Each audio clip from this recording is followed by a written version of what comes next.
Olá, graça e paz. Mais uma vez aqui para nós caminharmos mais um bocadinho na palavra do Senhor. Desejo que quando você estiver ouvindo essa mensagem, você seja ricamente abençoado, abençoada por Deus. Hoje eu vou iniciar de uma forma diferente, não vou ler primeiro um texto, porque eu só vou citar algumas passagens bíblicas, mas não vou lê-las, senão vai ficar muito comprido o vídeo. A nossa proposta é vídeos curtos. Mas o tema é Pedro. Pedro, o líder. A primeira etapa da vida de Pedro com Jesus é quando ele é chamado. Ali em Mateus 4, depois de voltar do deserto, depois de Jesus voltar do deserto, foi tentado pelo diabo, passou por aquele processo todo no deserto, ele volta para Galileia. E nesse momento que ele volta para Galileia, depois de provado, então ele começa a chamar os discípulos, ele começa a chamar os meninos que ele vai discipular, que ele vai ensinar.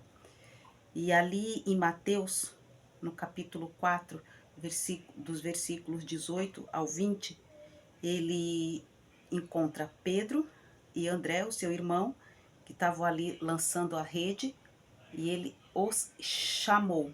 Então, essa é a primeira etapa da vida de Pedro com Jesus. Primeiro, ele é chamado por Deus, por Jesus. Ele é chamado, ele foi convidado, ele estava ali na sua atividade diária, no seu trabalho de pescador, e ele foi chamado. Agora, Pedro está caminhando com Jesus, mas ainda é aquele Pedro que vai ser trabalhado, ele ainda não foi trabalhado.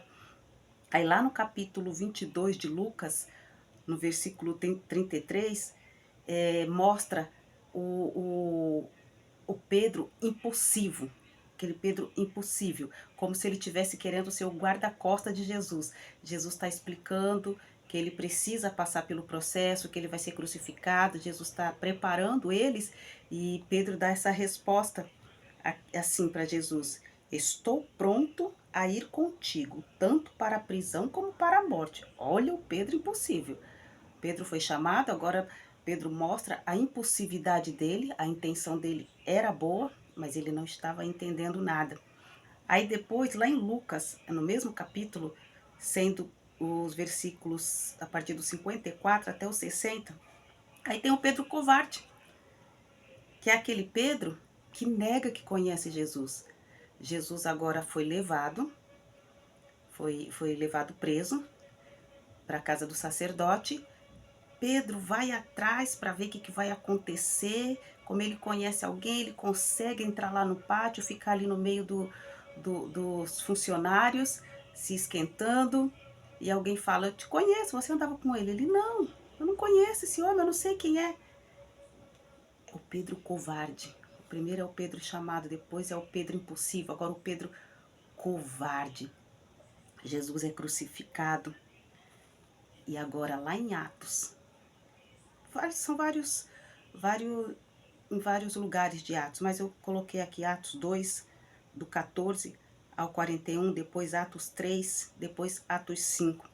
Atos 2, agora o Pedro já está trabalhado.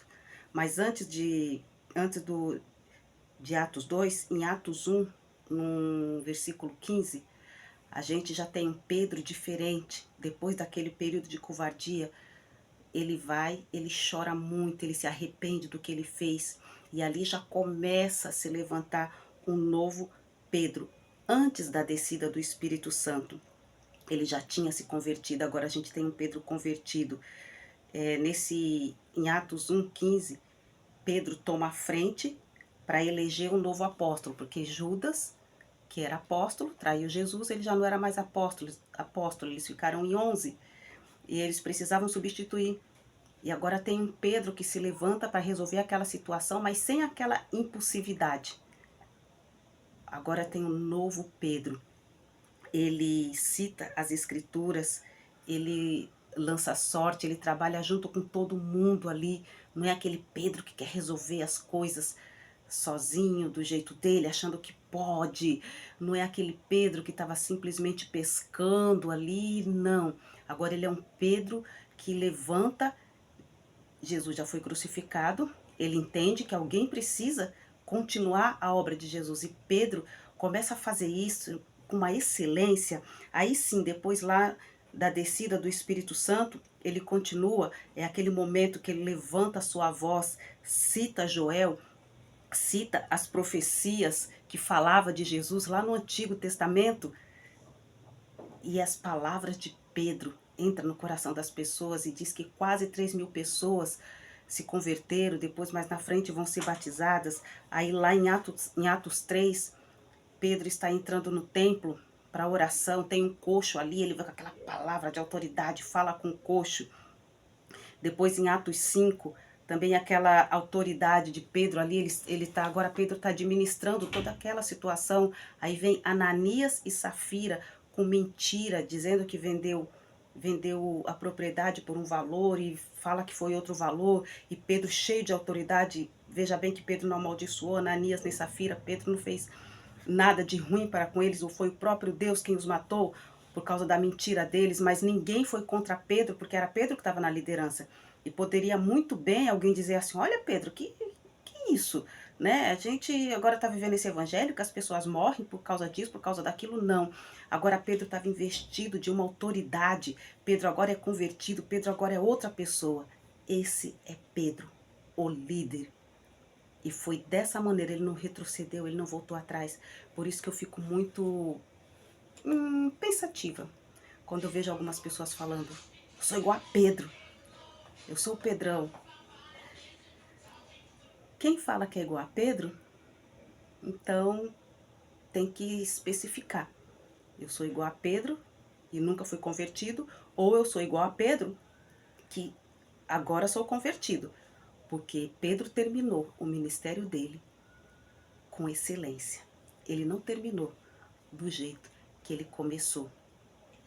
Ele sabia agora administrar, ele sabia trabalhar junto com os apóstolos. Quando os judeus, os helenistas, reclamaram que as viúvas dele estavam sendo deixadas para trás, Pedro, junto com os apóstolos, né, não houve mais divisão. Eles falaram assim, olha, vamos levantar diáconos para cuidar dessa situação e nós vamos continuar na palavra. Então agora a gente vê um Pedro centrado, um homem passivo, não é mais impulsivo. Primeiro ele foi chamado, depois ele mesmo viu, porque quando ele falou para Jesus, eu vou contigo até a morte, ele mesmo viu como ele era impulsivo. E mais para frente ele viu o quanto ele era covarde. Quando ele negou Jesus, ele falou, eu preciso tomar uma posição. E Pedro tomou uma posição. Tome uma posição de liderança na sua vida. Eu não estou falando de você liderar ninguém. Porque se você não conseguir liderar a sua vida, não adianta você querer liderar nenhum, nem dois, nem 100, nem 200. Pedro aprendeu a liderar a própria vida. Foi quem ele primeiro liderou, foi ele mesmo. Aí sim, ele se levantou como líder. E ele pôde administrar as coisas de Deus. Que o Senhor te abençoe, que o Senhor te guarde. Que em tudo que você colocar as tuas mãos de maneira lícita e honesta, seja abençoado por Deus. Amém.